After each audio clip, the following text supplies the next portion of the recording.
Encontré la carta escondida dentro de la escritura. Doblada, sellada, con mi nombre escrito a mano por mi abuelo Valentín. Y lo que decía dentro me dejó paralizado frente al notario, con las manos temblando y los ojos clavados en esas 3 líneas que cambiaron todo. Dile a tu esposa que la finca está hipotecada. Que no vale nada. Espera, y observa. No entendí por qué. No entendí el plan. Pero lo seguí. Y algunos días después, cuando vi la camioneta de la familia de mi esposa frenando frente a la finca con maletas, muebles y sonrisas demasiado anchas, entendí exactamente lo inteligente que había sido mi abuelo. Entendí todo. De golpe. De una sola vez. Y nunca más volví a ser el mismo hombre que fui antes de abrir ese sobre. Pero para entender lo que pasó ese día, tengo que contarte desde el principio. Tengo 44 años. Y si hay algo que aprendí en todos estos años es que la gente te muestra quién es, no cuando las cosas van bien, sino cuando huele dinero. Cuando aparece una herencia, una propiedad, un número con muchos ceros, la gente se quita la máscara sin darse cuenta. Se vuelven rápidos, ansiosos, calculadores. Los ojos se les iluminan de una manera que no tiene nada que ver con la alegría. Tiene que ver con el hambre. Yo lo vi. Lo vi de cerca. Lo vi en la cara de las personas que supuestamente me amaban. Mi abuelo Valentín murió un martes a las 5 de la mañana. Yo estaba dormido cuando sonó el teléfono, y algo en mí ya sabía, antes de contestar, que era esa llamada. La que uno espera y teme al mismo tiempo. Me levanté despacio, fui al baño, me miré en el espejo un momento antes de agarrar el teléfono, como si necesitara verme la cara una última vez antes de que el mundo cambiara. Valentín tenía 81 años. Había vivido más de lo que cualquier médico le había pronosticado, con una voluntad que parecía venir de otro siglo. Era el tipo de hombre que se levantaba antes del amanecer, que tomaba café sin azúcar, que no se quejaba nunca, ni cuando le dolía la cadera, ni cuando el frío del invierno le entumecía los dedos. Era el tipo de hombre que ya no existe. Para mí fue más que un abuelo. Fue el único refugio real que tuve en la infancia. Mis padres se separaron cuando yo tenía 6 años, y lo que vino después fue una mezcla de casas prestadas, discusiones de adultos que yo no debía escuchar y una sensación permanente de que sobraba en todos lados. Valentín era el único lugar donde no sobraba. En su finca, en esas 42 hectáreas de tierra verde con olor a pasto mojado y café recién hecho, yo era alguien. Era su nieto. Era bienvenido. Nunca olvidé eso. Por eso, cuando el notario me llamó 3 días después del entierro para decirme que había algo a mi nombre, sentí un nudo en la garganta que no era de alegría. Era de gratitud. Una gratitud tan grande que dolía. La oficina del notario era un cuarto pequeño con olor a papel viejo, con una ventana que dejaba entrar más frío que luz. Me senté frente a él y empujó hacia mí una carpeta color café. Me explicó con calma que mi abuelo me dejaba la finca. La propiedad completa. Casa principal, galpones, pozo, camino pavimentado, 42 hectáreas. Y según la tasación oficial que tenía en sus manos, el valor de mercado era de $320,000. No dije nada. Me quedé mirando el número escrito en el papel como si fuera en otro idioma. $320,000. Yo, que vivía en una casa rentada con el techo que goteaba cada vez que llovía, que manejaba una camioneta con el tablero roto y los asientos quemados por el sol, que contaba los gastos a fin de mes con una calculadora vieja. $320,000. Pero entonces el notario dijo que había algo más. Que dentro de la carpeta, junto a la escritura, había un sobre. Cerrado. Con mi nombre escrito a mano. Lo reconocí de inmediato. Era la letra de Valentín. Apretada, firme, inclinada hacia la derecha. La misma letra de las cartas que me mandaba cuando yo era adolescente y vivía lejos. El notario se paró, dijo que me daba un momento, y cerró la puerta al salir. Me quedé solo con el sobre en las manos. Lo abrí despacio, como si tuviera miedo de romper algo. La carta tenía 3 párrafos cortos. La leí una vez. Luego la leí de nuevo porque no podía creer lo que decía. Y en el tercer párrafo, con esa letra firme que nunca tembló ni en los peores momentos, mi abuelo me escribió algo que me heló la sangre y al mismo tiempo me encendió algo adentro que llevaba años apagado. Decía, dile a tu esposa que la finca está hipotecada. Que no vale nada. No le expliques más. Solo espera, y observa con atención. Lo que pase después te va a enseñar todo lo que necesitas saber. Confía en mí una última vez. Cerré el papel. Miré la pared. Y por primera vez desde que había muerto, sentí que mi abuelo todavía estaba hablándome. Salí de la oficina del notario con la carpeta bajo el brazo y el sobre doblado en el bolsillo del pecho, cerca del corazón, como si fuera algo que pudiera perder si lo soltaba. Afuera el sol pegaba fuerte, la gente caminaba apurada por la vereda, los autos hacían ruido, todo seguía igual que siempre. El mundo no sabía que algo acababa de cambiar. El mundo no sabía nada. Me senté en la camioneta sin arrancarla. Puse las manos sobre el volante y me quedé mirando el parabrisas un momento largo, sin pensar en nada concreto, solo sintiendo el peso de lo que acababa de pasar. $320,000. Una finca. Una carta. Una instrucción que no entendía, pero que algo en mis entrañas me decía que debía seguir. El problema era Celina.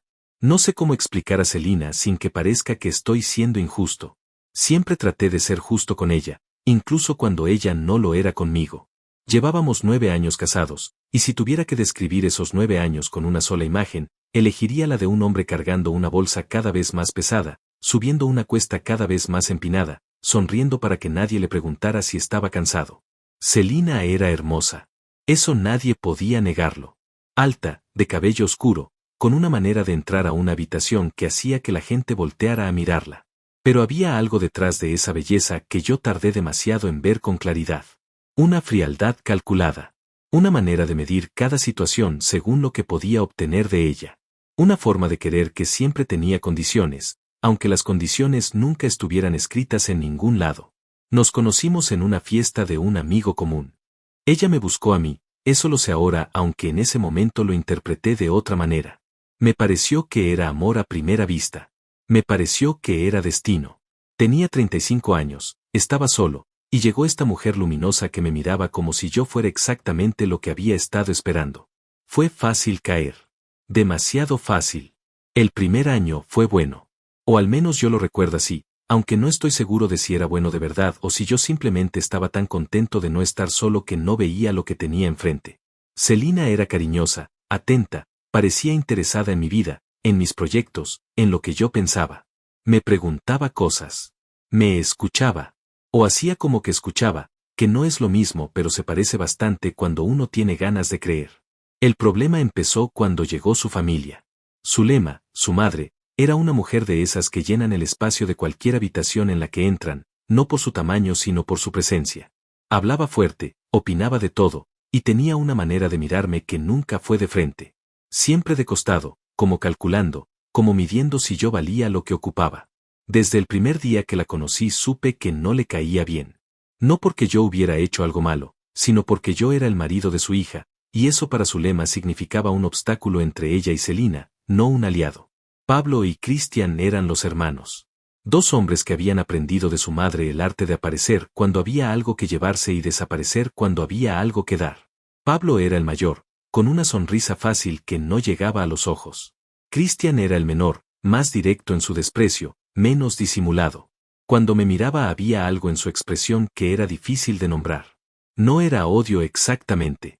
Era algo más parecido al desprecio que siente alguien hacia una herramienta que considera inferior pero que por el momento necesita. Durante los primeros años del matrimonio los toleré porque Celina me pedía que los tolerara. Me decía que eran su familia, que así eran ellos, que yo tenía que entenderlos. Y yo los toleraba porque la amaba, o porque creía que la amaba, que tampoco estoy seguro de si eran la misma cosa. Pero con los años las visitas se fueron haciendo más largas, más frecuentes, más costosas. Zulema aparecía un fin de semana y se quedaba 2 semanas. Pablo llegaba con alguna excusa, algún problema, alguna deuda que resolver, y siempre de alguna manera el problema terminaba siendo mío. Cristian pedía prestado dinero con una naturalidad que me dejaba sin palabras, como si fuera lo más normal del mundo pedirle plata al cuñado y no devolver nunca nada. Y Celina miraba todo eso y no decía nada. O peor, lo justificaba. Siempre había una razón. Siempre había una explicación.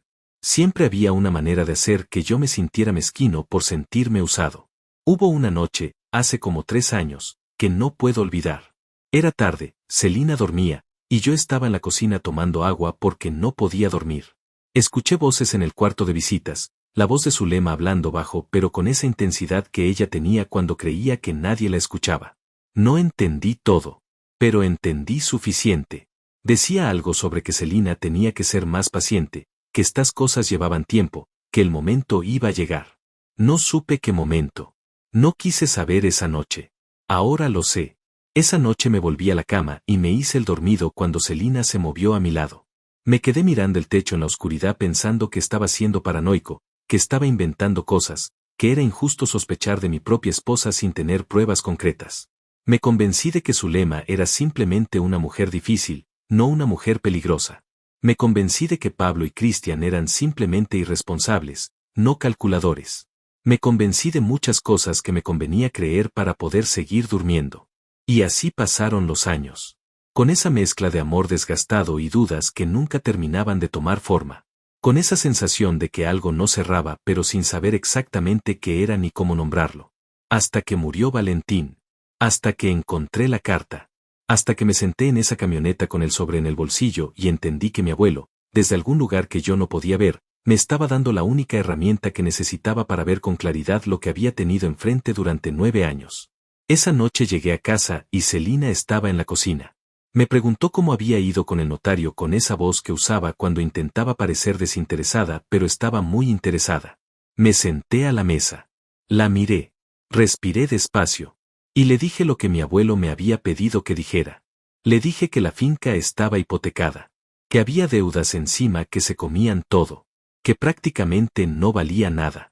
Y lo que pasó en su cara en ese momento, ese movimiento pequeño, casi imperceptible, ese destello que cruzó sus ojos antes de que volviera a acomodarse la expresión, fue suficiente para confirmar todo lo que mi abuelo había sabido antes que yo. Celina tardó exactamente 3 segundos en recomponerse. Lo sé porque los conté. 1, 2, 3. Y en esos 3 segundos vi algo que no había visto en 9 años de matrimonio, o que había visto pero me había negado a reconocer. Vi el cálculo. Vi el momento exacto en que su mente procesó la información, la evaluó, la pesó, y decidió cuál era la mejor respuesta para proteger lo que sea que estuviera protegiendo. Después de esos 3 segundos me miró con una expresión que quería parecer de tristeza pero que en realidad era de control. Me dijo que qué lástima, que pobrecito el abuelo, que menos mal que al menos me había dejado algo aunque fuera poco. Me dijo eso con una mano apoyada en la mesada y la otra sosteniendo la cuchara con la que estaba revolviendo algo en la olla, como si la noticia no mereciera siquiera que dejara de cocinar. Me quedé mirándola. Le dije que sí, que era una lástima, que igual la finca tenía valor sentimental para mí, que quería ir a verla pronto. Ella asintió sin mirarme y cambió el tema. Esa noche no dormí. Me quedé en la oscuridad con los ojos abiertos escuchando su respiración pareja a mi lado y pensando en lo que acababa de ver. En esos 3 segundos. En esa cuchara que no dejó de moverse. En esa tristeza que no era tristeza. Y cuanto más lo pensaba, más claramente veía algo que antes era solo una sombra, una incomodidad, una duda sin nombre. Ahora tenía contornos. Ahora se parecía a algo real. Al día siguiente Celina amaneció normal. O lo que en nuestra casa era normal, que era una versión de la normalidad con muy poco contacto y muy poca conversación real. Tomamos el café en silencio, ella revisó el teléfono, yo miré por la ventana. Una mañana como tantas otras. Pero algo había cambiado en la manera en que yo la miraba. Ya no miraba hacia adentro buscando el amor que alguna vez creí que estaba ahí. Miraba hacia afuera, hacia la superficie, observando los gestos, los silencios, los movimientos pequeños que antes ignoraba.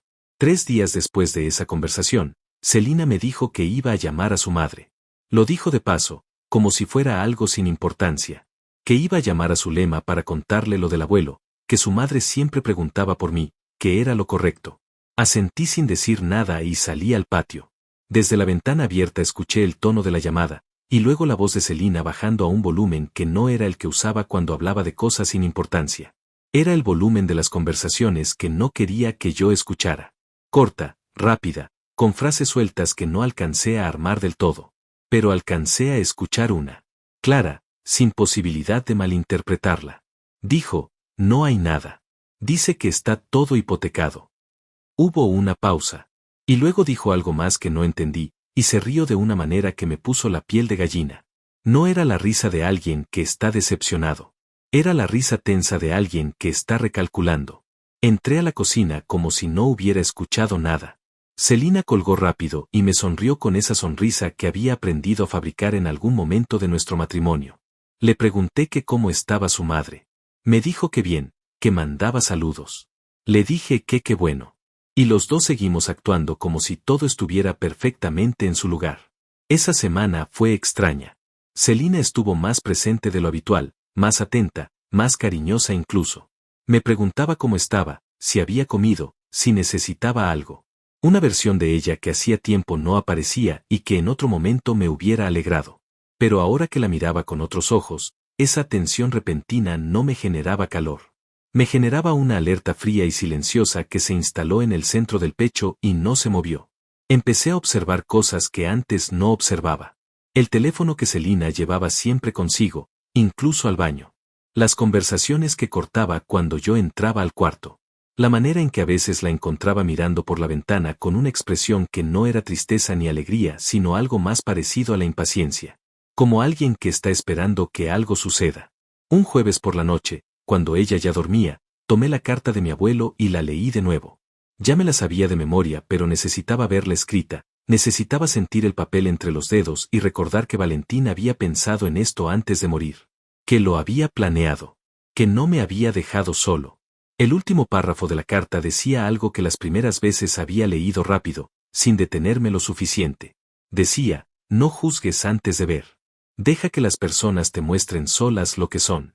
El silencio es la trampa más inteligente que existe, porque el que tiene algo que esconder no puede soportarlo. Lo leí 3 veces. Y entendí que mi abuelo no me había dado solamente una instrucción.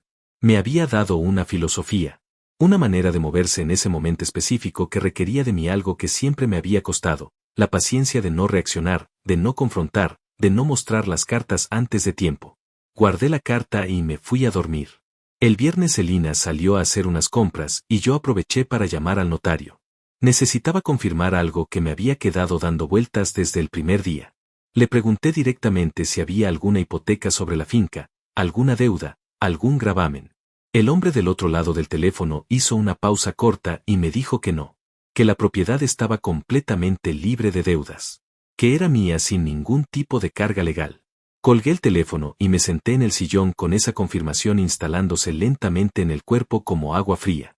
No había ninguna hipoteca. La finca valía $320,000 y no le debía nada a nadie. Mi abuelo me había pedido que mintiera, y yo había mentido, y ahora estaba viendo exactamente para qué había servido esa mentira. Estaba sirviendo para revelar algo, para sacar a la luz algo que llevaba años escondido debajo de la superficie de mi matrimonio, debajo de las cenas en familia, debajo de los domingos con Zulema sentada en mi mesa comiendo mi comida y mirándome de costado.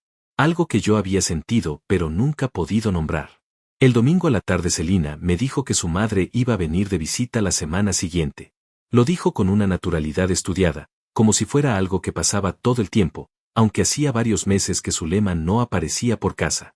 Le pregunté cuánto tiempo se iba a quedar. Me dijo que no sabía, que dependía, que ya veríamos. No dije nada más. Pero algo en esa frase, en ese ya veríamos dicho con una ligereza que no era descuido sino confianza, me puso todos los sentidos en alerta. Porque Zulema no era el tipo de persona que venía de visita sin un motivo concreto. Y ese motivo concreto, lo sentía en los huesos, tenía que ver con la finca. Con los $320,000 que Celina creía que no existían. Con un plan que se estaba moviendo debajo de la superficie mientras yo fingía no ver nada. Me fui a dormir esa noche con la imagen de mi abuelo en la mente. Con su cara tranquila, sus manos fuertes, su manera de saber las cosas antes de que pasaran. Y por primera vez desde que había muerto, no sentí tristeza. Sentí algo parecido a la gratitud mezclada con una determinación que no recordaba haber sentido en mucho tiempo. Valentín me había dejado más que una finca. Me había dejado los ojos abiertos. Y ahora que los tenía abiertos, no los iba a cerrar más. Zulema llegó un miércoles por la tarde con 2 valijas grandes y una caja de cartón cerrada con cinta adhesiva que nunca me explicaron qué contenía. Llegó en un remis, lo cual ya era raro porque Zulema siempre había dicho que los remises le daban desconfianza, que prefería que la buscaran. Nadie la había ido a buscar. Eso significaba que la visita no había sido tan espontánea como Celina quería hacerme creer, porque Zulema había organizado su propio traslado, lo cual era algo que esa mujer no hacía menos que tuviera todo muy calculado de antemano. Bajó del auto con esa manera suya de moverse que siempre me había parecido la de alguien que llega a un lugar que ya considera propio. No con timidez de visita, con la soltura de quien regresa. Besó a Celina en la mejilla, me miró a mí con esa sonrisa que nunca le llegaba a los ojos, me dio un beso en la mejilla también, y entró a la casa antes de que yo terminara de bajarle las valijas del auto. Se instaló en el cuarto de visitas como si lo hubiera decorado ella misma. Colgó cosas, acomodó cosas, puso una foto sobre la mesita de luz. Una foto suya con Celina de cuando Celina era chica. Sin Pablo, sin Cristian, sin ningún hombre en la imagen. Eso tampoco era casualidad con Zulema. Nada en Zulema era casualidad. La primera noche cenamos los tres en un silencio que Zulema llenaba con comentarios sobre la comida, sobre el vecindario, sobre lo cansada que estaba del viaje. Yo escuchaba y asentía y respondía cuando era necesario y observaba. Observaba la manera en que madre e hija se miraban por encima de la mesa cuando creían que yo estaba concentrado en el plato. Esas miradas rápidas, cargadas, que decían cosas que las palabras no decían. Una comunicación paralela que llevaba años desarrollándose en el espacio entre ellas dos, invisible para quien no supiera buscarla. Pero yo ahora buscaba. Al día siguiente me levanté temprano, antes que las 2, y tomé el café solo en la cocina mirando el patio. Estaba pensando en la finca. En que todavía no había ido a verla desde que el notario me había entregado los papeles. En que había algo en mí que postergaba ese momento, como si necesitara resolver primero lo que estaba pasando en mi propia casa antes de ir a pararse sobre esa tierra que ahora era mía. 42 hectáreas que esperaban en silencio, sin saber que eran el centro de todo lo que estaba pasando. Sonó el teléfono de Celina en el cuarto. Escuché su voz adormilada contestar, luego un silencio, luego un tono que se fue despertando rápidamente. Me quedé quieto. No fui a escuchar. No hizo falta. A los 10 minutos Celina apareció en la cocina con el cabello revuelto y una expresión que intentaba controlar pero que tenía algo de urgencia adentro. Algo que brillaba debajo de la superficie como una corriente que no podía apagar del todo. Me dijo que había hablado con Pablo. Que su hermano estaba pasando un momento difícil, que había tenido problemas con el alquiler, que necesitaba un lugar donde quedarse unos días mientras resolvía las cosas. Me lo dijo así, de corrido, sin pausas, como quien presenta un argumento que ya ensayó frente al espejo esa misma mañana. La miré sin decir nada por un momento. Luego le pregunté cuántos días eran unos días. Me dijo que no sabía, que dependía, que Pablo era muy responsable y seguro resolvía rápido. Dijo eso, que Pablo era muy responsable, con una convicción que habría sido cómica si la situación no fuera tan seria. Pablo no había sido responsable ni un solo día de su vida adulta. Pablo era el tipo de hombre que pedía prestado con una sonrisa y olvidaba lo prestado con la misma facilidad con que olvidaba los cumpleaños ajenos. No dije que sí. No dije que no. Le dije que lo pensaría. Y Celina frunció levemente el ceño, apenas, porque no era la respuesta que esperaba. Estaba esperando que yo dijera que sí de inmediato, como había dicho que sí tantas veces antes, esas veces en que yo cedía no porque quisiera sino porque el costo del conflicto me parecía mayor que el costo de aguantar. Pero esta vez no lo dije, y ese silencio mío la incomodó de una manera que traté de no mostrar que había notado. Esa tarde Zulema estuvo más callada de lo habitual. Me observaba cuando creía que yo no la veía. Había algo en su actitud que era distinto a otras visitas, algo más tenso, más enfocado, más parecido a la concentración de alguien que está ejecutando un plan y necesita que cada paso salga bien. Como si hubiera venido con un objetivo específico y el tiempo empezara a pesarle. El jueves por la noche, después de cenar, Zulema dijo que quería hablar conmigo. Lo dijo con esa voz suya de cuando quería parecer razonable, que era la voz que más me ponía en guardia porque era la que usaba justo antes de pedirte algo que no tenías ninguna obligación de dar. La voz de los favores que en realidad eran exigencias disfrazadas de gentileza. Nos sentamos en la sala. Celina se quedó en el sillón de al lado, en silencio, con las manos juntas en la falda como una alumna bien portada. Zulema me miró directo los ojos por primera vez en mucho tiempo y me habló de la finca. Me dijo que había estado pensando. Que con todo lo de la herencia, con la situación complicada de la propiedad, quizás era momento de tomar decisiones inteligentes. Que ella conocía a un hombre, un contacto suyo, que compraba propiedades con deudas encima, que pagaba algo aunque fuera poco, que al menos era mejor que seguir acumulando intereses sobre algo que no valía nada. Me lo presentó como un consejo desinteresado. Como una ayuda de madre. Como si ella estuviera ahí únicamente para protegerme de mis propias malas decisiones. La escuché hasta el final sin interrumpirla. Luego le pregunté que cuánto pagaría ese contacto suyo. Zulema dijo que quizás unos $30,000. Que era lo que se podía esperar dado el estado de la propiedad. Que era mejor que nada. Lo dijo con una calma que me resultó obscena, porque $30,000 por una finca que valía 320,000 no era un precio, era un robo. Un robo cometido con sonrisa, con voz suave, sentada en mi propio sillón, tomando el café que yo había pagado. $30,000. Por una propiedad que valía 320,000. Un contacto suyo. Un comprador ya identificado. Un discurso preparado con semanas de anticipación. Y Celina sentada al lado en silencio absoluto, sin decir una palabra, sin defenderme, sin cuestionar nada. Solo mirando sus propias manos en la falda como si lo que estaba pasando no tuviera nada que ver con ella, cuando en realidad era el centro de todo. Me quedé mirando a Zulema con una calma que me sorprendió a mí mismo. Por dentro algo se había movido, algo grande y pesado que llevaba tiempo quieto en el fondo, pero por fuera no mostré nada. Le dije que lo iba a pensar. Que era una decisión importante y necesitaba tiempo. Zulema sintió con esa sonrisa suya que guardaba para los momentos en que creía que había ganado, y dijo que por supuesto, que no había apuro, que ella estaba ahí para ayudarme en lo que necesitara. Ayudarme. La palabra me resonó en la cabeza toda la noche. Me fui a dormir tarde, cuando las dos ya llevaban horas durmiendo y la casa estaba completamente en silencio. Caminé despacio por el pasillo, pasé frente al cuarto de visitas donde Zulema dormía rodeada de sus valijas grandes y su caja de cartón misteriosa, y algo en ese cuadro terminó de cerrar algo en mi mente. Las valijas no eran de visita. Eran demasiado grandes para una visita. Eran del tipo de valijas que uno lleva cuando no sabe exactamente cuándo va a volver, o cuando directamente no planea volver. Esa noche no dormí pensando en eso. En las valijas. En Pablo que necesitaba un lugar. En Cristian que seguramente aparecería después, con alguna excusa distinta pero con la misma dirección de destino. En Zulema con su contacto comprador. En Celina y su silencio perfecto, ese silencio que ya no me parecía pasividad sino complicidad. Fui al cajón donde guardaba los papeles importantes y saqué la carta de mi abuelo. La leí de nuevo en la oscuridad con la linterna del teléfono, aunque ya no necesitaba leerla. Me la sabía de memoria. La leí porque quería sentir su presencia. Porque quería que Valentín supiera, desde donde estuviera, que yo había visto lo que él quería que viera. Que había valido la pena. Que no había sido en vano. El último párrafo decía, cuando entiendas todo, no reacciones todavía. El que reacciona primero pierde la ventaja.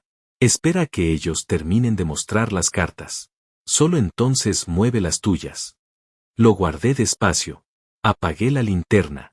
Me quedé sentado en la oscuridad de la cocina un momento largo, con el sonido del silencio de la casa a mi alrededor, sintiendo el peso de todo lo que sabía y de todo lo que todavía faltaba por desarrollarse. Y empecé a planear. No con rabia.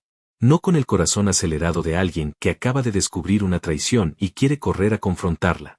Sino con la frialdad tranquila de alguien que finalmente entiende el tablero completo y sabe exactamente qué pieza mover primero. Mi abuelo me había enseñado eso también, sin decirlo nunca con esas palabras. Me lo había enseñado en la finca, cuando era chico y él me llevaba a caminar los límites de la propiedad al amanecer.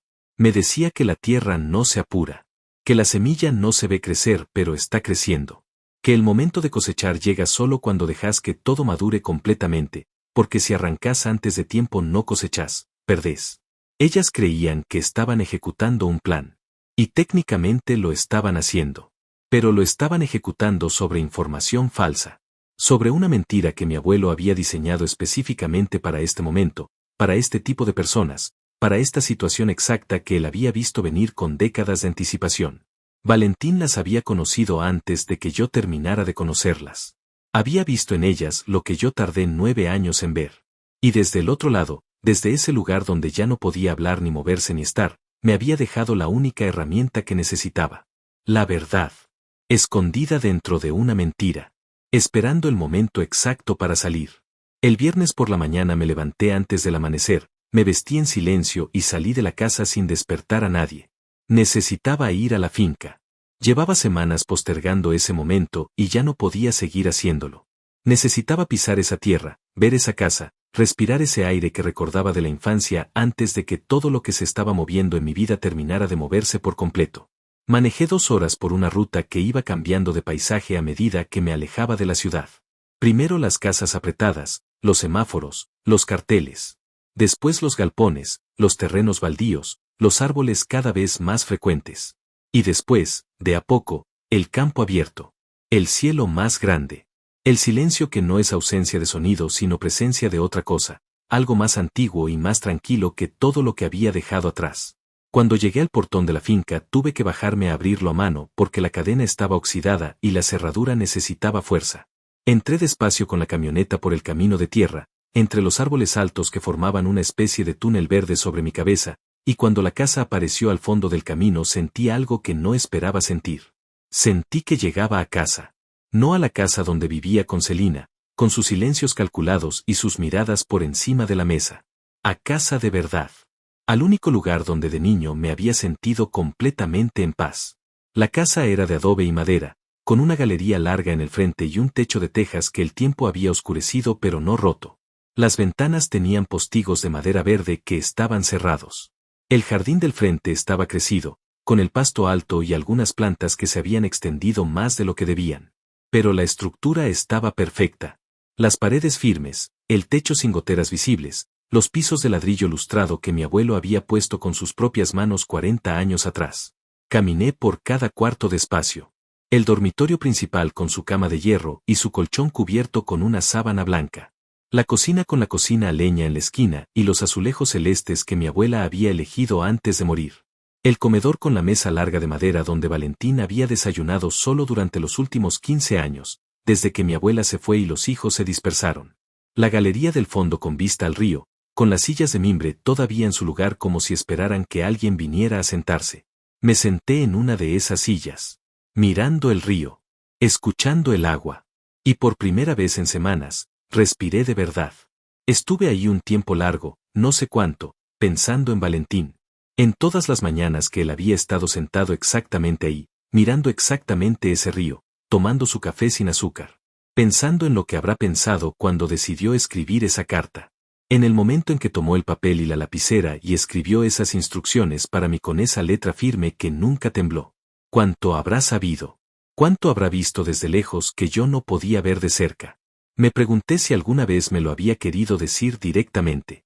Si alguna vez había estado a punto de llamarme y decirme: Horacio, presta atención, mira bien con quién estás viviendo, mira bien quiénes son esas personas. Y si algo lo había detenido. Quizás sabía que yo no lo hubiera escuchado. Que hay cosas que no se pueden decir, solo mostrar. Que hay verdades que la gente tiene que descubrir sola para poder creerlas del todo. Me quedé en la finca hasta el mediodía. Caminé los límites de la propiedad como hacía con él cuando era chico, siguiendo el alambrado por los 4 costados, pisando el pasto húmedo, viendo los galpones, el pozo, el pequeño monte de árboles frutales en el sector norte. Todo estaba en mejor estado de lo que esperaba. Todo tenía el aspecto de algo que había sido cuidado con amor durante décadas y que todavía guardaba ese cuidado en cada detalle. $320,000 era quedarse corto, pensé. Esta tierra valía más que cualquier número. Antes de irme me paré en el centro del patio, mirando la casa, y hablé en voz alta aunque no había nadie. Le dije a Valentín que lo había entendido. Que no me iba a dejar robar lo que él había construido. Que iba a hacer lo que me había pedido, y lo iba a hacer bien. El viento movió las ramas del árbol grande que daba sombra a la galería, y yo tomé eso como respuesta. Sé que suena ridículo, pero lo tomé como respuesta. Volví a la ciudad con algo diferente en el cuerpo. Una resolución que no había tenido antes, o que había tenido pero dispersa, sin forma. Ahora tenía forma. Ahora sabía exactamente qué necesitaba hacer y en qué orden. Lo primero era información. Necesitaba saber con exactitud con qué estaba lidiando antes de mover cualquier pieza. Así que esa misma tarde, mientras Celina y Zulema estaban viendo televisión en la sala, yo estaba en el cuarto con la puerta cerrada hablando por teléfono con un abogado. Un hombre que conocía de hace años, serio, discreto, que me escuchó en silencio mientras yo le explicaba la situación. Le pregunté qué pasaba legalmente con una propiedad heredada dentro de un matrimonio. Si Celina tenía algún derecho sobre la finca. Si en caso de divorcio la propiedad podía ser dividida. El abogado me explicó despacio. Me dijo que dependía de cómo estuviera redactado el testamento y de las leyes vigentes, pero que en términos generales una herencia recibida durante el matrimonio podía estar protegida si se manejaba correctamente. Que había maneras de blindar la propiedad. Que necesitaba actuar con cuidado y con tiempo, pero que había caminos legales claros. Colgué el teléfono con la cabeza llena de información nueva. Me quedé sentado en el borde de la cama procesando todo. Había caminos. Eso era lo importante. Había maneras de proteger lo que era mío. Lo que Valentín me había dejado no tenía por qué terminar en manos de un contacto de Zulema por $30,000 miserables. Esa noche en la cena algo había cambiado en mí que supongo que se notaba, aunque nadie lo nombró. Zulema me miró varias veces con esa atención evaluadora que tenía, como si estuviera midiendo algo. Celina estuvo más habladora que de costumbre, como si intentara llenar un espacio que sentía pero no podía identificar. Yo comí tranquilo, respondí lo necesario, y observé. El sábado por la mañana llegó Pablo. No en colectivo como otras veces. Llegó en una camioneta que no era suya, una camioneta grande, oscura, con la caja trasera cubierta con una lona. Tocó bocina desde la calle y Celina salió corriendo a abrirle el portón antes de que yo pudiera reaccionar. Lo vi desde la ventana de la cocina. Vi cómo Pablo bajaba de la camioneta con esa sonrisa suya de siempre, esa sonrisa que nunca había pagado nada, y abrazaba a su hermana. Vi cómo Zulema salía también a recibirlo, y los tres se quedaron un momento juntos en el patio hablando en voz baja, con la camioneta todavía en la calle y la lona todavía cubriendo lo que hubiera en la caja. Salí al patio. Pablo me vio y abrió los brazos como si fuéramos los mejores amigos del mundo. Me dio ese abrazo suyo que siempre me pareció el abrazo de alguien que te necesita para algo. Me dijo que cómo estaba, que cuánto tiempo, que qué bueno verme. Le dije que igualmente. Le pregunté de quién era la camioneta. Me dijo que de un amigo, que se la había prestado para el viaje, que traía algunas cosas porque iba a estar unos días. Unas cosas. Le pregunté qué cosas. Me dijo que nada, cositas personales, ropa, algunas herramientas. Lo dijo con una naturalidad que era casi admirable si no fuera tan transparente. Ropa y herramientas no llenan la caja de una camioneta grande con lona. Ropa y herramientas no requieren que tu hermana te abra el portón corriendo antes de que el dueño de casa pueda salir. No dije nada más en ese momento. Volví adentro. Me serví el café que me había quedado a medias y me lo tomé parado frente a la ventana mirando el patio donde los tres seguían hablando. Zulema gesticulaba. Pablo asentía. Celina escuchaba con los brazos cruzados y una expresión que desde esa distancia no podía leer bien. Pero no necesitaba leerla. Ya sabía suficiente. Esa noche, tarde, cuando la casa volvió a estar en silencio, saqué el teléfono y le mandé un mensaje al abogado. Le dije que quería moverme rápido, que necesitaba una reunión lo antes posible, que había novedades. Me respondió a los 5 minutos. Me dijo que el lunes a las 10. Guardé el teléfono. Apagué la luz. Y me quedé en la oscuridad pensando en Valentín, en la finca, en el río que seguía corriendo aunque nadie lo mirara. En que la tierra no se apura pero tampoco espera para siempre. El lunes me iba a mover. Y cuando me moviera, nada iba a quedar igual. El lunes llegué a la oficina del abogado 10 minutos antes de las 10. Me senté en la sala de espera con la carpeta de papeles de la herencia sobre las rodillas y la carta de Valentín en el bolsillo interno del saco, en el mismo lugar donde la había llevado desde el primer día. No sé por qué la seguía cargando encima. Supongo que necesitaba sentirla cerca. Supongo que era la única manera que tenía de sentir que mi abuelo todavía estaba en algún lugar de todo esto, guiando cada paso desde ese silencio definitivo que era la muerte. El abogado se llamaba Josefina. Una mujer de unos 55 años, pelo corto canoso, anteojos rectangulares, modales directos y una manera de escuchar que transmitía la sensación de que nada de lo que le contaras iba a sorprenderla. La había conocido años atrás a través de un conocido común y desde el primer momento me había generado confianza, esa confianza específica que uno deposita en las personas que no pierden el tiempo en palabras innecesarias. Me hizo pasar a su oficina, cerró la puerta, se sentó frente a mí y me dijo que hablara. Le conté todo. Desde la muerte de Valentín hasta la llegada de Pablo con la camioneta. Le conté la carta, la mentira de la hipoteca, la reacción de Celina, las miradas por encima de la mesa, la propuesta de Zulema con su contacto comprador, las valijas grandes, la caja de cartón. Le conté todo con el orden y la precisión de alguien que había estado organizando esa historia en la cabeza durante semanas, esperando el momento de decirla en voz alta frente a alguien que pudiera hacer algo con ella. Josefina me escuchó sin interrumpirme. Tomó notas en un cuaderno. Cuando terminé, levantó la vista y me preguntó si tenía los papeles de la herencia conmigo. Se los pasé. Los revisó despacio, página por página, con esa concentración que tienen los abogados cuando leen documentos, ese silencio profesional que a uno le genera más tensión que cualquier palabra. Después de varios minutos los dejó sobre el escritorio, juntó las manos, y me miró. Me dijo que tenía buenas noticias y una advertencia. Las buenas noticias eran que la herencia estaba redactada de una manera que protegía la propiedad.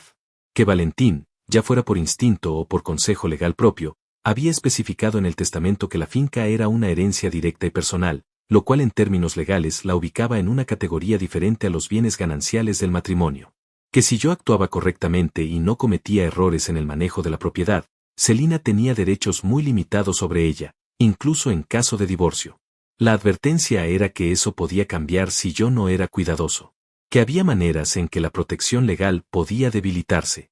Que si permitía que dinero del matrimonio se usara para refaccionar o mejorar la finca, por ejemplo, eso podía generar derechos sobre la propiedad. Que si firmaba cualquier documento relacionado con la venta o la hipoteca sin asesoramiento legal, podía comprometerme de maneras difíciles de revertir. Que el punto débil no era la ley sino yo mismo, mis propias decisiones en los próximos días o semanas. Le dije que entendía. Me preguntó si había pensado en el divorcio. La pregunta me golpeó de una manera que no esperaba, aunque debería haberla esperado. Era la pregunta lógica. Era la pregunta que cualquier persona razonable en mi situación debería haberse hecho ya. Pero escucharla dicha en voz alta, directamente, sin rodeos, me hizo sentir algo que no era exactamente tristeza sino algo más parecido al peso de la realidad cayendo de golpe. Le dije que sí, que había pensado en eso. Me preguntó si quería que empezáramos a preparar algo en esa dirección. Le dije que todavía no. Que quería esperar un poco más. Que había algo que necesitaba ver desarrollarse antes de moverme en esa dirección. Josefina me miró por encima de los anteojos con una expresión que no era de juicio sino de comprensión profesional, la expresión de alguien que ha visto esta situación suficientes veces como para saber que cada persona necesita su propio tiempo para llegar al mismo lugar. Me dijo que estaba bien. Que mientras tanto había cosas que podía hacer para protegerme. Que lo primero era registrar la finca a mi nombre de manera explícita e inmediata, completar todos los trámites de la transferencia cuanto antes para que la propiedad quedara asentada legalmente sin ninguna ambigüedad. Que lo segundo era no firmar absolutamente nada relacionado con la finca sin consultarla primero. Que lo tercero era documentar todo lo que pudiera, conversaciones, propuestas, visitas, cualquier cosa que estableciera un patrón de comportamiento de parte de Celina y su familia.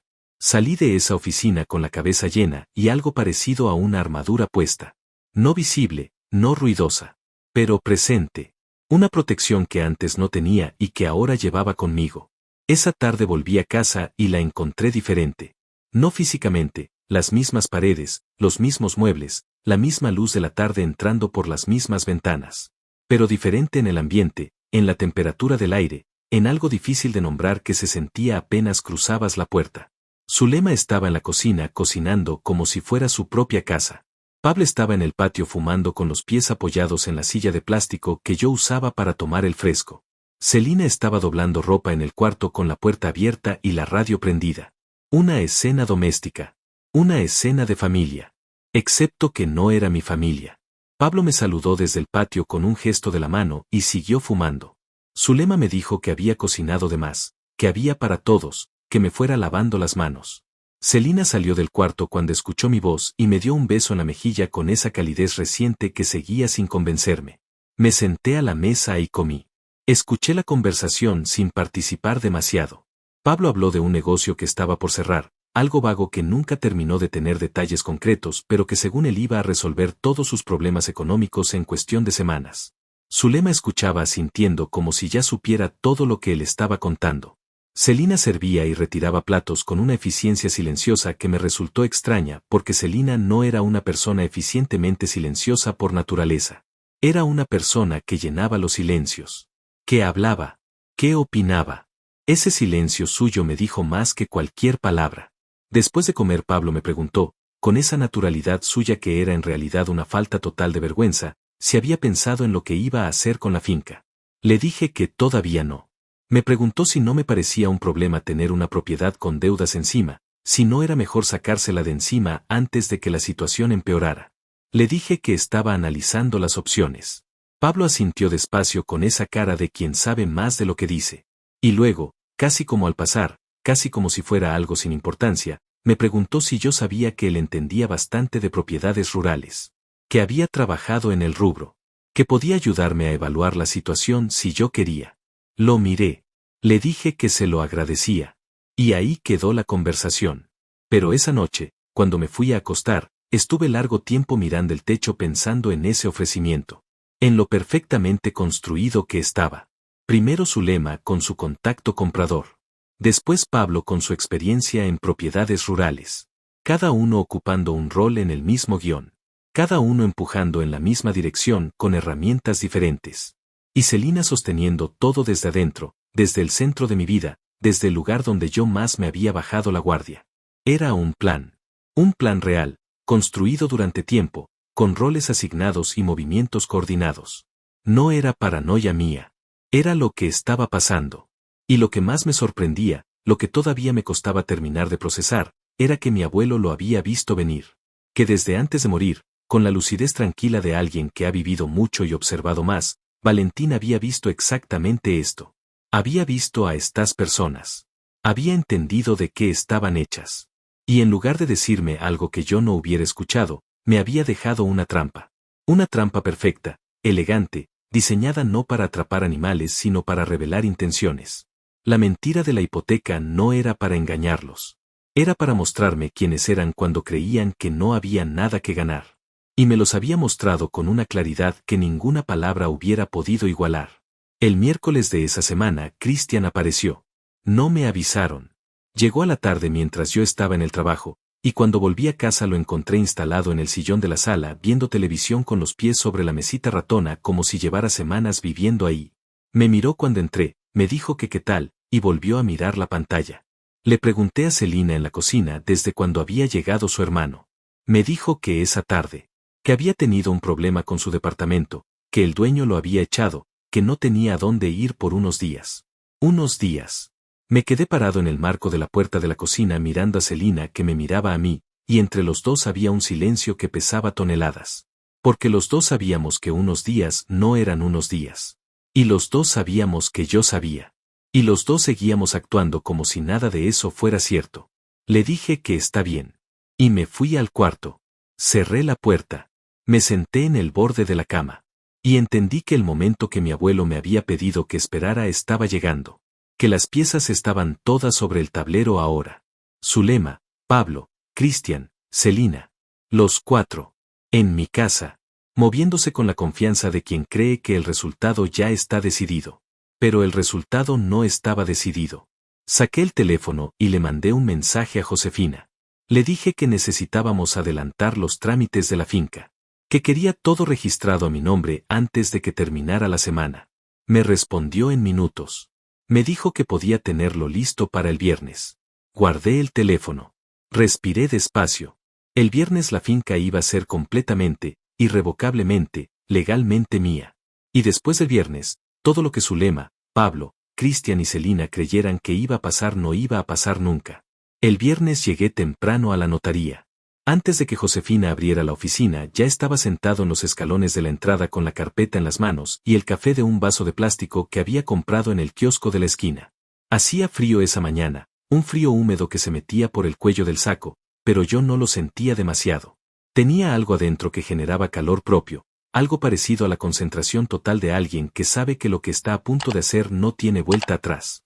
Josefina llegó a las 9:15, me vio en los escalones, y sin decir nada abrió la puerta y me hizo pasar con un gesto de la cabeza. Me gustaba eso de ella. No perdía tiempo en preguntas innecesarias.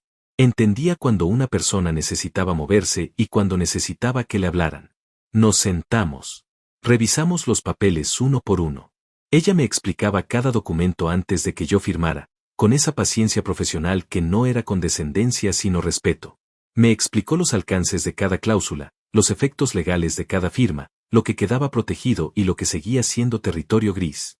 Yo escuchaba con atención total, haciendo preguntas cuando algo no quedaba claro, tomando notas en el margen de una hoja que había traído para ese fin. Firmé todo lo que había que firmar. Cuando el último documento quedó sellado y fechado, Josefina juntó la carpeta, la ató con una cinta, y me la entregó sobre el escritorio con las dos manos como si fuera algo valioso, que lo era. Me dijo que la finca estaba registrada a mi nombre de manera completa e irrevocable, que ninguna deuda conyugal podía afectarla, que estaba blindada dentro del marco legal vigente siempre y cuando yo no cometiera los errores que ella me había señalado en la reunión anterior. Le dije que no los iba a cometer. Me miró un momento con esa expresión suya que era difícil de leer pero que yo ya había aprendido a interpretar como una forma de aprobación discreta. Me dijo que si en algún momento necesitaba dar el siguiente paso, que la llamara. Que sabía a qué se refería. Que lo iba a hacer cuando fuera el momento. Salí a la calle con la carpeta bajo el brazo y me quedé parado un momento en la vereda mirando el cielo. Era un cielo blanco, sin nubes definidas, ese tipo de cielo de invierno que no promete nada pero tampoco amenaza. Respiré el aire frío y sentí algo que hacía mucho tiempo no sentía de esa manera tan limpia y tan completa. Me sentí libre. No completamente libre todavía. Todavía había cosas que resolver, conversaciones que tener, momentos difíciles que atravesar. Pero libre en el sentido más importante, libre de la posibilidad de perder lo que era mío. Lo que Valentín me había dejado estaba protegido. Nadie podía quitármelo. Ni Zulema con su contacto comprador de $30,000. Ni Pablo con su experiencia en propiedades rurales. Ni Cristian con sus pies sobre mi mesita ratona. Ni Celina con su silencio cómplice y sus besos en la mejilla que llegaban demasiado tarde. Volví a casa al mediodía. La camioneta de Pablo seguía estacionada en la calle. Desde adentro llegaba el ruido de voces y de televisión y del ruido específico que hace una casa cuando hay demasiada gente adentro que no debería estar ahí. Entré. Los encontré a los 4 en la sala. Zulema tejiendo algo en el sillón del rincón que históricamente había sido mi sillón. Pablo y Cristian viendo un partido con el volumen más alto de lo que yo jamás lo ponía. Celina sentada en el piso con la espalda apoyada en el sofá, mirando el teléfono. Una escena doméstica. Una usurpación doméstica. Me saludaron. Respondí. Me fui a la cocina a servirme agua. Celina me siguió. Cerró la puerta de la cocina detrás de ella con una suavidad que era en realidad una manera de crear privacidad, y me preguntó cómo había estado la mañana. Le dije que bien. Me preguntó a dónde había ido tan temprano. Le dije que a hacer unos trámites. Hubo una pausa. Me preguntó si eran trámites de la finca. La miré. Le dije que sí. Me preguntó qué clase de trámites. Le dije que papeleo de la herencia, cosas de registro, nada interesante. Lo dije con la misma naturalidad con que ella me había dicho durante años que sus llamadas en voz baja eran nada importante, cosas de familia, nada que me incumbiera. Celina me miró un momento con esa expresión que no podía terminar de armar, esa mezcla de curiosidad y algo más profundo que era casi ansiedad, y luego asintió y volvió a la sala. Los días que siguieron fueron extraños de una manera particular.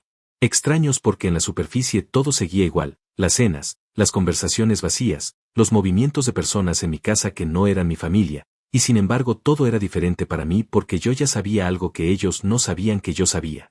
Tenía la carpeta guardada en el cajón con llave del cuarto. Tenía el teléfono de Josefina en marcación rápida. Tenía la carta de Valentín en el bolsillo del pecho. Y tenía algo más importante que todo eso junto. Tenía la certeza de que el terreno sobre el que me movía era firme, mientras que el terreno sobre el que se movían ellos era una ilusión que en cualquier momento podía desaparecer bajo sus pies. El martes siguiente Zulema volvió a mencionarme el tema del contacto comprador. Esta vez lo hizo de manera más directa, sin los rodeos de la primera vez. Me dijo que su contacto había preguntado si yo había tomado una decisión, que el hombre tenía otros intereses en vista y que si yo tardaba demasiado podía perder la oportunidad. Me lo dijo así, con esa presión suave pero constante que era su manera de operar, como el agua que no rompe la roca de golpe sino que la va horadando con paciencia hasta que cede. Le dije que todavía estaba pensando. Me dijo que no esperara demasiado, que estas oportunidades no duraban. Le dije que entendía, que lo iba a tener en cuenta. Esa noche Pablo se me acercó en el patio, cuando los dos estábamos solos después de cenar, y me habló de nuevo de la finca pero desde un ángulo diferente al de la semana anterior. Esta vez no me ofreció su ayuda para evaluar. Me preguntó directamente si yo había considerado la posibilidad de asociarme con alguien para el manejo de la propiedad. Que él conocía gente. Que con la finca hipotecada era difícil hacer algo solo, pero que con un socio que pusiera capital fresco se podía levantar la deuda y empezar a generar algo. Lo escuché hablar durante 5 minutos con la atención de quien toma nota de cada palabra no para responderla sino para archivarla. Pablo hablaba de capital fresco y de socios y de levantar deudas con la fluidez de alguien que había ensayado ese discurso, que lo había pensado durante días y lo estaba ejecutando ahora con la confianza de quien cree que tiene al interlocutor exactamente donde lo necesita. Cuando terminó le dije que era interesante, que lo pensaría, Me dio una palmada en el hombro y me dijo que no lo dejara pasar, que estas cosas había que moverse rápido. Me fui adentro. Cristian esa semana casi no me habló. Cristian era diferente a Pablo y a su madre en ese sentido. Donde ellos usaban la persuasión y la presión suave, Cristian usaba el desprecio.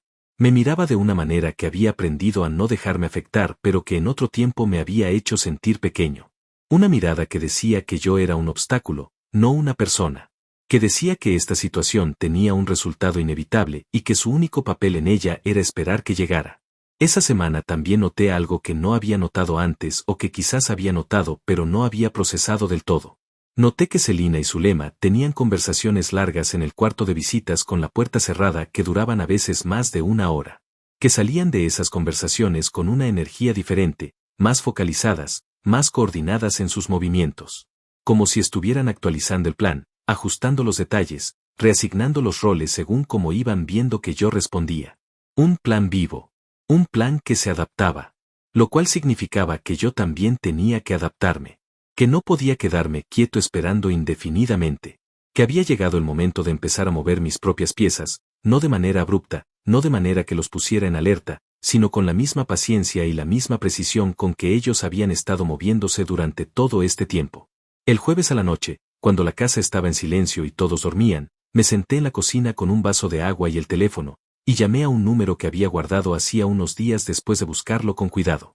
Era el número de una inmobiliaria rural, una empresa seria con años en el mercado, que se especializaba en propiedades del tipo de la finca de Valentín. Hablé con un hombre llamado Valentín, qué ironía, no lo podía creer cuando me dijo su nombre, un hombre tranquilo y profesional que me escuchó describir la propiedad y me dijo que ese tipo de finca en esa zona tenía mucha demanda actualmente. Que si estaban las condiciones que yo describía podía valer perfectamente entre 320 y 350 mil dólares dependiendo de la tasación oficial. Que si yo quería podían mandar a alguien a hacer una evaluación formal sin costo ni compromiso. Le dije que sí. Que cuando podían ir. Me dijo que la semana siguiente. Colgué el teléfono. Tomé el último sorbo de agua. Me quedé mirando la oscuridad del patio por la ventana de la cocina. No había hipoteca. La finca valía 350 mil dólares. Los papeles estaban a mi nombre. Josefina tenía todo bajo control legal. Y la semana siguiente iba a tener una tasación oficial que ponía números concretos sobre papel firmado. Cada pieza estaba en su lugar. Solo faltaba una cosa. Solo faltaba el momento en que todo saliera a la luz, el momento en que la verdad que yo había estado guardando como una carta en el puño se pusiera sobre la mesa para que todos la vieran. El momento que mi abuelo Valentín había diseñado desde antes de morir para que yo tuviera lo que necesitaba para defenderme. Ese momento estaba cerca. Lo sentía en el cuerpo de la misma manera en que se siente cuando una tormenta se acerca aunque el cielo todavía esté despejado. Algo en el aire que cambia. Algo que dice que lo que viene es diferente a todo lo que hubo antes. Me fui a dormir con esa sensación instalada en el pecho. Y dormí mejor que en meses. El sábado siguiente me levanté temprano y preparé café para todos. No porque quisiera ser amable, sino porque quería estar despierto y presente cuando llegara lo que sabía que estaba por llegar. Había algo en el ambiente de esa mañana que era diferente, una tensión baja pero constante, como el zumbido que hace la electricidad dentro de los cables aunque no se vea nada moverse. Zulema apareció primero en la cocina, con su bata y su pelo recogido, y me miró con una expresión que intentaba ser casual pero que tenía algo de evaluación adentro. Me dijo buenos días. Le dije buenos días. Me preguntó si había dormido bien. Le dije que sí. Se sirvió el café y se quedó parada junto a la ventana mirando el patio con esa manera suya de ocupar el espacio como si le perteneciera. Pablo apareció después. Luego Cristian. Luego Celina, que era la última en levantarse habitualmente pero que esa mañana llegó a la cocina antes de lo que yo esperaba, con el cabello recogido apurado y una expresión que no había terminado de armarse todavía. Me dio un beso en la mejilla. Le devolví el beso. Nos miramos un segundo más de lo normal y los dos desviamos la vista al mismo tiempo. El desayuno fue tranquilo en la superficie. Pan, café, la radio con las noticias de fondo. Conversación liviana sobre el clima, sobre algo que había visto Cristian en televisión la noche anterior, sobre nada. Pero debajo de esa superficie tranquila yo sentía el movimiento. Lo sentía en las miradas que se cruzaban por encima de las tazas. En los silencios que duraban un segundo de más. En la manera en que Zulema esperaba, con esa paciencia suya que era en realidad impaciencia muy bien controlada. Después del desayuno me fui al cuarto a buscar la carpeta. La saqué del cajón con llave, la puse sobre la cama, y la abrí. Revisé cada documento una última vez. El registro de la finca a mi nombre. La tasación oficial que la inmobiliaria había completado esa semana, $348,000, firmada y sellada. Los papeles del notario originales. La carta de Valentín. Todo en orden. Todo en su lugar. Todo listo. Guardé la carpeta bajo el brazo y volví a la sala. Los 4 estaban ahí. Zulema en su sillón de siempre. Pablo y Cristian en el sofá.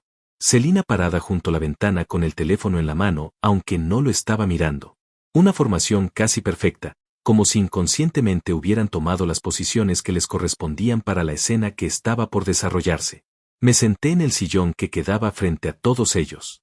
Puse la carpeta sobre mis rodillas. Y durante un momento no dije nada, solo los miré, uno por uno, con esa calma que había aprendido de mi abuelo, que no era frialdad sino claridad, la calma de alguien que sabe exactamente dónde está parado. Zulema fue la primera en hablar. Me preguntó qué era eso que tenía en las manos. Le dije que eran los papeles de la finca. Hubo un silencio breve. Pablo se movió levemente en el sofá. Cristian dejó de mirar la pantalla apagada del televisor y me miró a mí. Celina bajó el teléfono. Zulema me preguntó si había tomado una decisión. Le dije que sí, que había tomado varias decisiones, en realidad, y que quería compartirlas con todos juntos porque me parecía importante que todos estuvieran presentes. Algo cambió en el aire de la habitación. No de manera dramática, no hubo ningún gesto ni ninguna palabra que lo marcara. Pero lo sentí. Un ajuste en la temperatura del ambiente, algo que se tensó de manera imperceptible, como cuando los músculos de un animal se preparan para moverse sin que el cuerpo todavía haya decidido hacia dónde. Abrí la carpeta. Saqué el primer documento. Se lo extendí a Zulema, que estaba más cerca, y le dije que lo leyera. Lo tomó con una mano. Lo miró. Y vi el momento exacto en que sus ojos encontraron el número. $348,000. Tasación oficial. Firmada. Sellada. Propiedad libre de gravámenes. Sin hipoteca. Sin deuda. El cambio en su cara fue pequeño pero absolutamente claro para alguien que la estuviera mirando con atención, y yo le estaba mirando con toda la atención del mundo. Fue como ver el momento en que una máscara se agrieta. Solo por un segundo, solo en los ojos y en la comisura de los labios, antes de que volviera a controlarse. Pero ese segundo fue suficiente. Me miró. Le dije que no había ninguna hipoteca. Que nunca la hubo.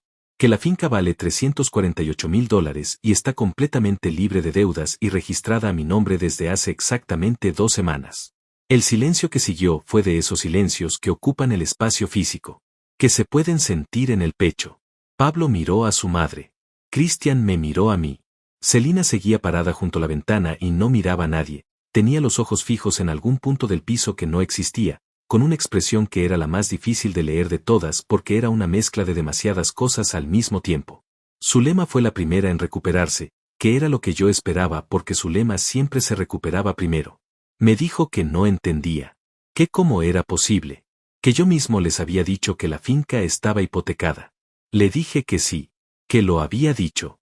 Y que lo había dicho porque mi abuelo me lo había pedido en una carta que me dejó dentro de la escritura. Que Valentín me había pedido que dijera exactamente eso, y que esperara, y que observara. Y que eso fue lo que hice. Pablo intentó decir algo. Empezó una frase que no terminó. La dejó suspendida en el aire y se quedó mirándome con una expresión que era una mezcla de incomodidad y de algo que se parecía peligrosamente a la vergüenza, aunque Pablo no era hombre que se avergonzara fácilmente. Cristian se paró del sofá. Dio un paso hacia adelante. Me dijo con esa voz suya directa y sin filtros que a qué estaba jugando, que qué era todo eso, que si los estaba acusando de algo que lo dijera de frente. Lo miré. Le dije que no los estaba acusando de nada. Que simplemente les estaba informando la situación real de la propiedad. Que me parecía importante que todos tuvieran la información correcta. Cristian me sostuvo la mirada un momento y luego se volvió a sentar. Pero lo hizo de una manera diferente a como se había sentado antes. Con menos peso. Con menos certeza. Saqué el segundo documento de la carpeta. Era el registro legal de la propiedad a mi nombre. Se lo extendí a Celina, que seguía junto a la ventana. Lo tomó despacio, como si el papel estuviera caliente, y lo leyó sin decir nada. Cuando terminó de leerlo lo sostuvo en las manos un momento más sin levantarlo hacia mí, mirándolo, con ese silencio suyo que esta vez no era cómplice sino algo completamente diferente. Algo que se parecía al reconocimiento de alguien que acaba de entender que el terreno sobre el que estaba parado no era el que creía. Le dije, mirándola directamente, que la finca era mía, que los papeles estaban completos, que ninguna decisión sobre esa propiedad iba a tomarse sin mi consentimiento exclusivo y sin asesoramiento legal, que cualquier propuesta de compra, de asociación, o de cualquier otro tipo que hubiera sobre la mesa quedaba cancelada. Celina levantó la vista del papel y me miró. Y en esa mirada vi algo que en 9 años de matrimonio nunca había visto con tanta claridad. Vi el momento en que la versión de mí que ella había construido en su cabeza, esa versión de Horacio como el hombre que cede, que aguanta, que sonríe y asiente y no hace preguntas difíciles, se quebró. Vi el momento en que esa imagen se hizo pedazos y lo que quedó en su lugar fui yo, el que realmente era, el que mi abuelo había visto todo el tiempo aunque yo mismo tardara en encontrarlo. Zulema intentó retomar el control de la situación. Eso también lo esperaba. Me dijo que nadie había tenido malas intenciones, que todo había sido por mi bien, que ella solo quería ayudarme a no quedarme con una propiedad que me generara problemas, que el contacto comprador era una persona seria y confiable, que si hubiera sabido que la situación era diferente, habría actuado diferente. La escuché hasta el final sin interrumpirla. Luego le dije que lo entendía, que no había ningún problema, que apreciaba su preocupación. Lo dije con una calma tan completa que por un momento creo que la descolocó más que si le hubiera gritado. Porque no estaba en el guión. Yo no estaba reaccionando de la manera en que una persona que acaba de descubrir lo que yo había descubierto debería reaccionar según su experiencia con ese tipo de situaciones. Pablo intentó decir algo sobre que malentendidos los tenía cualquiera, que no había que darle más vueltas, que la familia era la familia. Lo dijo con esa sonrisa suya que era un mecanismo de defensa más que una expresión real. Cristian no dijo nada. Miraba el piso con una tensión en la mandíbula que decía más que cualquier palabra. Y Celina seguía sosteniendo el documento con las 2 manos, mirándome, con una expresión que ya no podía clasificar en ninguna de las categorías que había usado durante 9 años para entenderla. Era una expresión nueva. Era la cara de alguien que está recalculando todo desde cero. Me paré del sillón. Junté los documentos, los volví a poner en la carpeta, y la cerré. Los miré a los 4 una última vez y les dije que en los próximos días iba a necesitar que los que estaban de visita empezaran a organizar su regreso a sus respectivos lugares. Que lo agradecía mucho pero que necesitaba el espacio. Que tenía muchas cosas que resolver con la finca y necesitaba hacerlo con tranquilidad. Lo dije así, sin gritos, sin dramatismo, con la misma voz con que se dice cualquier cosa razonable entre personas adultas. Y me fui al cuarto. Cerré la puerta detrás de mí. Me senté en el borde de la cama. Puse la carpeta sobre la mesita de luz. Y escuché el silencio del otro lado de la puerta que duró exactamente 4 segundos antes de que empezaran las voces en voz baja, el revuelo contenido, el sonido de una situación que se desmoronaba tratando de reorganizarse sobre la marcha. Saqué la carta de Valentín del bolsillo del saco. La abrí. La leí una vez más aunque ya no necesitaba leerla. La leí porque quería estar en ese momento con él. Porque quería que supiera que lo había hecho bien. Que había esperado. Que había observado. Que había movido las piezas en el orden correcto. Y que ahora, finalmente, el tablero era mío. Las voces del otro lado de la puerta duraron casi 1 hora. Las escuché sin querer escucharlas, sin pegar el oído a la madera ni hacer ningún esfuerzo por entender las palabras, simplemente porque la casa era lo suficientemente pequeña como para que el murmullo constante llegara igual. Reconocía los tonos aunque no los contenidos. El tono de Zulema que era el de siempre, controlado pero con una urgencia nueva que le quebraba el ritmo habitual. El de Pablo que era más agitado, más nervioso, el tono de alguien que no había previsto este escenario y estaba improvisando sobre la marcha. El de Cristian que era corto y cortante, pocas palabras, mucha tensión. Y el de Celina que era el más difícil de escuchar porque era el más bajo de todos, casi inaudible, como si estuviera hablando desde un lugar donde las palabras costaban más de lo normal. Me quedé sentado en el borde de la cama con la carta de Valentín sobre las rodillas hasta que las voces se apagaron. Luego hubo movimiento. Pasos en el pasillo. Puertas que se cerraban. El ruido de algo arrastrado, una valija quizás, sobre el piso de madera del cuarto de visitas. Después silencio. No salí. Esperé. A los 40 minutos golpearon a mi puerta. Era Celina. Lo supe antes de que hablara porque conozco el sonido de sus nudillos sobre la madera, ese golpe suyo que siempre fue más pregunta que anuncio. Le dije que pasara. Entró y cerró la puerta detrás de ella. Se quedó parada junto a la puerta sin avanzar hacia adentro del cuarto, como si necesitara tener la salida cerca. Me miró y yo la miré, y entre los dos había un silencio que era diferente a todos los silencios que habíamos tenido en 9 años de matrimonio porque este era un silencio honesto. Sin capas. Sin actuación encima. Me dijo que quería explicarme. Le dije que podía hacerlo. Se sentó en el borde de la silla del escritorio, la más alejada de la cama, con las manos juntas en el regazo. Y habló. No con la fluidez de alguien que tiene un discurso preparado, sino con la torpeza real de alguien que está buscando las palabras mientras habla, que está descubriendo lo que quiere decir en el momento en que lo dice. Me dijo que su madre llevaba tiempo hablándole de la finca. Que desde que supo que Valentín estaba enfermo, que la herencia iba a llegar, Zulema había empezado a construir un plan. Que al principio Celina no había querido escucharla, que le había dicho que no, que eso no estaba bien. Pero que Zulema era Zulema, y que cuando esa mujer se instalaba en una idea era imposible hacerla retroceder. Que poco a poco, con paciencia, con argumentos, con la presión constante que solo puede ejercer una madre sobre una hija que la conoce de toda la vida y no sabe cómo ponerle límites, la había ido convenciendo de que era lo más razonable. Que la finca era una oportunidad. Que yo no sabía manejar ese tipo de propiedades. Que con el dinero de la venta los dos podíamos tener una vida mejor. Que Pablo y Cristian también necesitaban una oportunidad y que esto podía ser eso para ellos. Me lo dijo todo seguido, sin pausas, como si necesitara sacárselo de adentro de una sola vez antes de que se le acabara el aire o el coraje.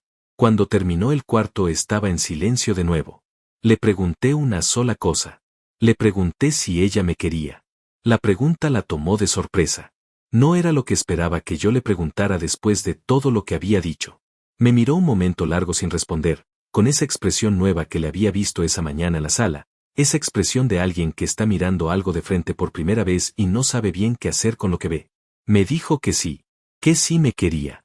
Le dije que lo pensaba, que no lo dudaba del todo, pero que querer a alguien y usarlo al mismo tiempo eran dos cosas que no podían convivir para siempre sin que una terminara destruyendo a la otra. Y que lo que había pasado en las últimas semanas me había mostrado cuál de las dos había ganado en nuestra historia. Celina no respondió. Bajó la vista a sus manos y las miró como si fueran algo que no terminaba de reconocer. Le dije que necesitaba tiempo. Que en ese momento no podía decirle qué iba a pasar con nosotros porque honestamente no lo sabía. Pero que lo que sí sabía con certeza absoluta era que mientras no hubiera verdad entre nosotros no podía haber nada más. Que la conversación que estábamos teniendo era el principio de algo o el final de todo, y que eso dependía de ella más que de mí. Celina levantó la vista. Asintió despacio. Se paró. Fue hacia la puerta, la abrió, y antes de salir se dio vuelta y me dijo algo que no esperaba. Me dijo que mi abuelo la había llamado por teléfono 2 meses antes de morir. Me quedé inmóvil. Me dijo que Valentín la había llamado y que le había hablado durante casi 1 hora. Que le había hablado de mí, de cómo me había visto crecer, de lo que él pensaba que yo merecía. Que al final de la llamada le había dicho que esperaba que ella fuera la mujer que yo necesitaba. Que sí lo era, que se quedara. Y que si no lo era, que tuviera la decencia de irse antes de hacerme más daño del que ya había hecho. Cerró la puerta. Me quedé solo en el cuarto con esa información instalándose en el cuerpo como agua que va llenando un espacio que no sabías que estaba vacío. Valentín la había llamado. 2 meses antes de morir. Le había dado la misma oportunidad que me había dado a mí, pero en dirección contraria. A mí me había dado la herramienta para ver. A ella le había dado la advertencia para elegir. Los dos habían tenido la misma posibilidad de hacer lo correcto. Uno de los dos la había aprovechado. Al día siguiente Zulema, Pablo y Cristian se fueron. No hubo grandes despedidas. Zulema me dio un beso en la mejilla que fue el beso más frío que recuerde mi vida, un gesto mecánico sin ninguna sustancia dentro, el beso de alguien que está cumpliendo una forma social porque no sabe qué otra cosa hacer. Pablo me estrechó la mano con una firmeza que era compensación, la firmeza de quien intenta recuperar con un apretón lo que perdió con todo lo demás. Cristian pasó a mi lado sin decir nada, mirando al frente, con esa dignidad lastimada de quien no sabe perder pero tampoco tiene más remedio. Los vi subir a la camioneta desde la ventana de la cocina. La misma camioneta oscura que había llegado con la lona sobre la caja y que ahora se iba con la lona sobre la caja, y supuse que con las mismas cosas adentro porque nunca habían llegado a descargarlas del todo. Como si en algún lugar de su planificación hubiera existido siempre la posibilidad de que las cosas no salieran como esperaban, aunque nunca lo hubieran admitido en voz alta. La camioneta dobló en la esquina y desapareció. Me serví un café y me lo tomé solo en la cocina en silencio. Esa tarde llamé a Josefina y le dije que quería empezar a explorar el paso siguiente. Me dijo que la llamara cuando estuviera listo. Le dije que ya lo estaba. Los días que siguieron fueron extraños y al mismo tiempo necesarios. Celina y yo vivíamos en la misma casa pero en órbitas separadas, cruzándonos en la cocina, intercambiando palabras funcionales, coexistiendo con esa incomodidad específica de dos personas que saben que algo terminó pero todavía no han encontrado las palabras exactas para decirlo en voz alta. No había peleas. No había reproches. Había algo más parecido al duelo, ese silencio particular que tiene la gente cuando está procesando una pérdida que todavía no tiene nombre. Una semana después fui a la finca. Fui solo, temprano, con un termo de café y la carpeta con los papeles. Abrí el portón, manejé despacio por el camino de tierra entre los árboles, y cuando la casa apareció al fondo sentí lo mismo que había sentido la primera vez. Que llegaba a casa. Pero esta vez lo sentí diferente. Más mío. Más real. Como si las semanas que habían pasado desde la primera visita hubieran consolidado algo que antes era frágil, hubieran convertido en certeza lo que antes era apenas esperanza. Caminé por cada cuarto de nuevo. Abrí los postigos de las ventanas y dejé entrar la luz. Me senté en la galería del fondo con el termo y miré el río un tiempo largo, sin pensar en nada concreto, solo estando ahí. Solo sintiendo el peso de la tierra bajo los pies y el sonido del agua y el olor del pasto y la madera vieja y el café. Saqué la carta de Valentín del bolsillo. La leí una última vez. La leí despacio, cada línea, cada palabra, con la atención de alguien que sabe que está leyendo algo que no va a necesitar leer más porque ya está grabado en algún lugar más profundo que la memoria. Cuando terminé la doblé con cuidado, la metí en el sobre original y la dejé sobre la mesa de la galería. Miré el río. Y le hablé a Valentín en voz alta, como había hecho en el patio esa primera vez, sin importarme si sonaba ridículo o si alguien pudiera escucharme aunque no hubiera nadie en kilómetros a la redonda. Le dije que lo había entendido todo, que la mentira había funcionado exactamente como él sabía que iba a funcionar, que me había mostrado lo que necesitaba ver. Le dije que la finca estaba bien, que estaba en pie, que iba a seguir en pie. Le dije que lo extrañaba con una intensidad que no había podido nombrar hasta ese momento, ahí, solo, frente al río que él había mirado durante 50 años desde esa misma silla. El viento movió las ramas del árbol grande. Me quedé en la finca hasta que el sol empezó a bajar. Antes de irme caminé una última vez hasta el límite norte de la propiedad, hasta el pequeño monte de árboles frutales que Valentín había plantado décadas atrás y que seguían dando frutos sin que nadie los recogiera. Me paré entre los árboles y miré hacia la casa desde lejos, con la tarde cayendo sobre el techo de tejas y la galería en sombra y el río brillando a un costado. Y pensé en algo que mi abuelo me había dicho una vez cuando yo era chico y había perdido algo que me importaba, no recuerdo qué, alguna cosa pequeña de niño que en ese momento parecía enorme. Me había dicho que las cosas importantes no se pierden, que pueden alejarse, que pueden esconderse, que pueden cubrirse de tiempo y de silencio, pero que si son realmente importantes siempre encuentran la manera de volver al lugar donde tienen que estar. Volví a la camioneta. Arranqué. Tomé el camino de tierra hacia la ruta. Y mientras manejaba de regreso a la ciudad con la tarde naranja extendiéndose sobre los campos a los dos lados de la ruta, sentí algo que hacía mucho tiempo no sentía de esa manera tan limpia y tan completa. No era felicidad exactamente. Era algo más tranquilo que la felicidad. Era la sensación de estar parado sobre terreno firme después de años caminando sobre algo que en cualquier momento podía ceder. Era la sensación de saber quién era y que era mío. Y que nadie, nunca más, me lo iba a quitar. 3 semanas después recibí un mensaje de Celina. Corto, sin adornos, escrito con esa honestidad nueva que había aparecido en ella la noche que me habló de la llamada de Valentín. Me decía que había decidido irse a vivir un tiempo con una amiga. Que necesitaba pensar. Que cuando tuviera claridad me iba a llamar para hablar de verdad, de lo que fuera necesario hablar, sin escondites y sin planes. Lo leí 2 veces. Le respondí una sola palabra. Está bien. Y lo decía en serio. Porque lo que Valentín me había enseñado, lo que esas semanas me habían enseñado, era que la verdad siempre llega. Que puede tardar, que puede disfrazarse de otras cosas en el camino, pero que siempre llega. Y que cuando llega, lo único que queda es estar en pie para recibirla. Yo estaba en pie. Y la tierra, mi tierra, la tierra de Valentín, seguía ahí. Firme. Sin hipotecas. Sin mentiras encima. Solo tierra. Solo mía. Como siempre debió haber sido.